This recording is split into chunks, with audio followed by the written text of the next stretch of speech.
Hey guys, welcome back to my channel. Today's video is a Q&A regarding my bipolar disorder. Guys, please smash those like buttons down below and leave me some comments under this video. Also, don't forget to subscribe. Guys, I am currently on a mission to get 10,000 subscribers and I really appreciate your help with that. But nevertheless, let's get into the video. So, first question is, when you started experiencing first bipolar symptoms? So, my first symptoms started in high school. I was about 16 years old, and basically before that, I was a super shy person.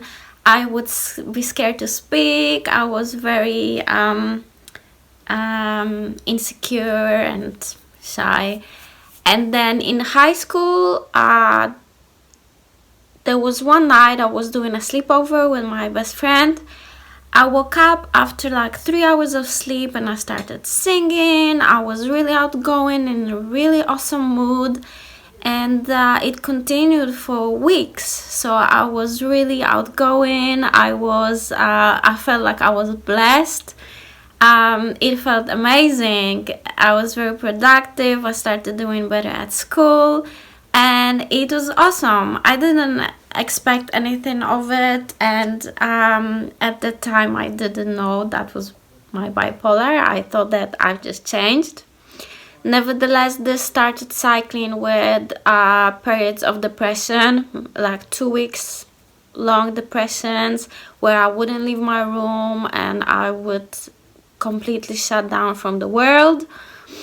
But then I would get back into my hypomanic mood, where I was again really outgoing, and I thought that that's who I was. Second question, when were you diagnosed? So I was diagnosed much later than that. So initially in 2008, they were speculating, like first they thought that I had depression, because I had a major depression episode where it was months when I was just crying all the time and it was really bad. So initially they thought that I had depression. They put me on antidepressants and that made me so much worse. I became psychotic. So they started speculating. They thought that I might be schizoaffective. I can potentially be schizophrenic, but they still didn't diagnose me as bipolar until years later. I was put in like a home treatment team, as I went into the A&E because I felt super anxious and I was pacing around. I was really scattered, and they were thinking of putting me in a hospital or like a home treatment team, and they decided to put me on a home treatment team. When the doctor came to visit me, I was obviously manic. I was really hyper, really outgoing, no inhibitions. And so the next day they came with some leaflets saying what's bipolar disorder, and that's how I was diagnosed. Next question, were I ever hospitalized for bipolar disorder? Yes, I was hospitalized once. It was years ago. And basically I was at the time really depressed and suicidal, so they decided to hospitalize me. I had the choice of going voluntarily or being sectioned. So obviously I didn't want to be sectioned. I was coherent enough to make the decision, and so I went into voluntarily. I hated it. It was a really scary experience. I had my own room there, but I was being checked on every like 15 minutes. My window was painted black.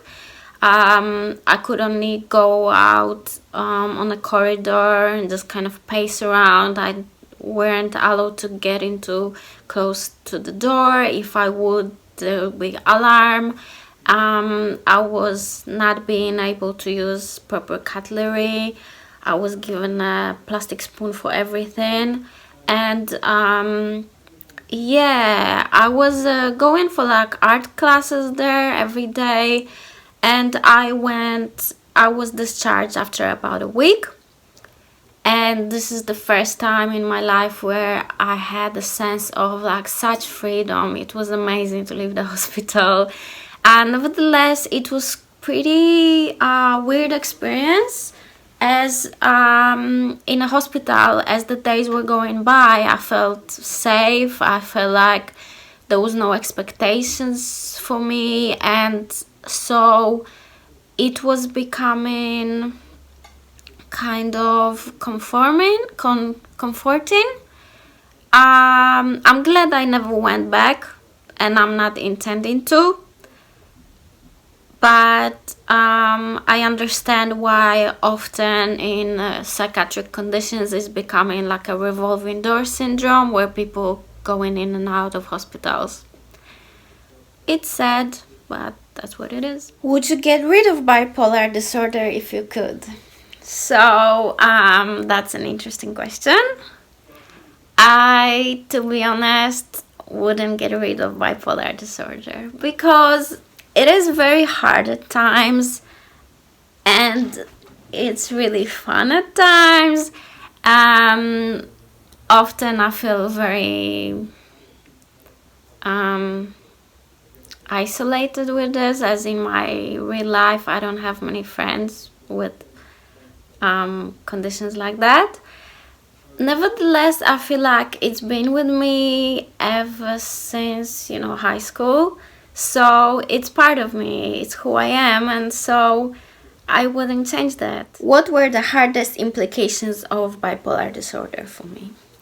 So the hardest implications were, well, obviously when I'm depressed and I'm suicidal. I was in and out of hospitals because of that, on intensive care because my organs would be failing, and this was really tough, and I don't want to be there again. Whenever I am depressed now, I know that's the symptom, and I talk about it rather than act on it. But it wasn't the case in the past, and I regret it. It was really difficult. And another implication was before I was diagnosed, it was very difficult for me to hold down the job.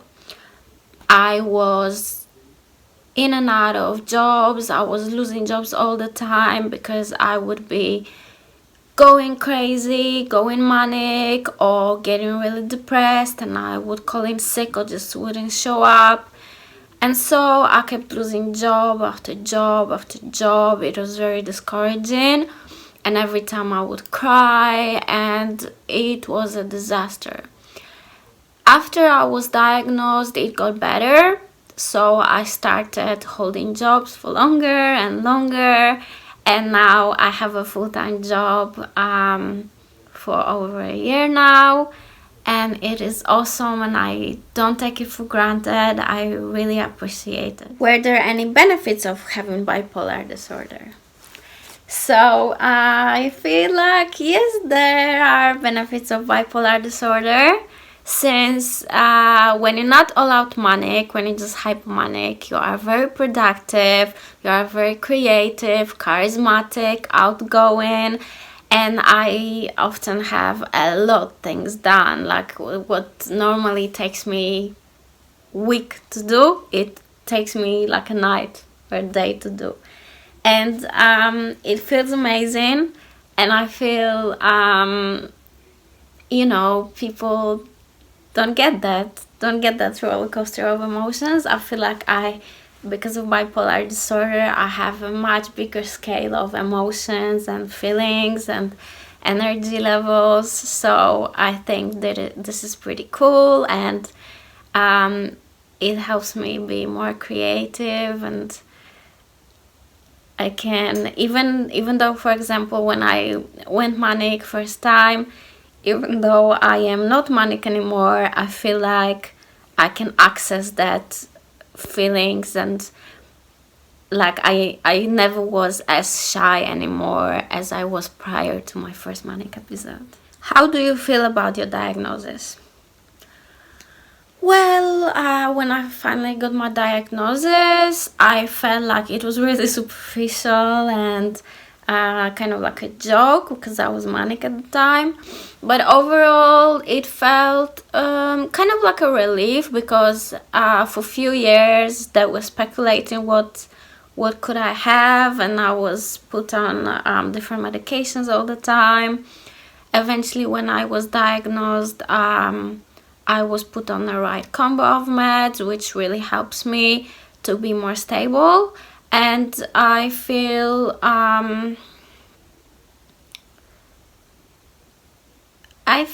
kind of like, some of the stuff I felt like it was my fault, like I felt guilty for in my life. And now I know that it wasn't me, it was the fact that I was sick. So it's good to have this label, it's good to have this understanding of what it is. So these are all the questions for today. I hope you enjoyed this video, and if you did, please like this video, give me thumbs up, subscribe and hit that bell notifications, and I will see you soon again. Ciao!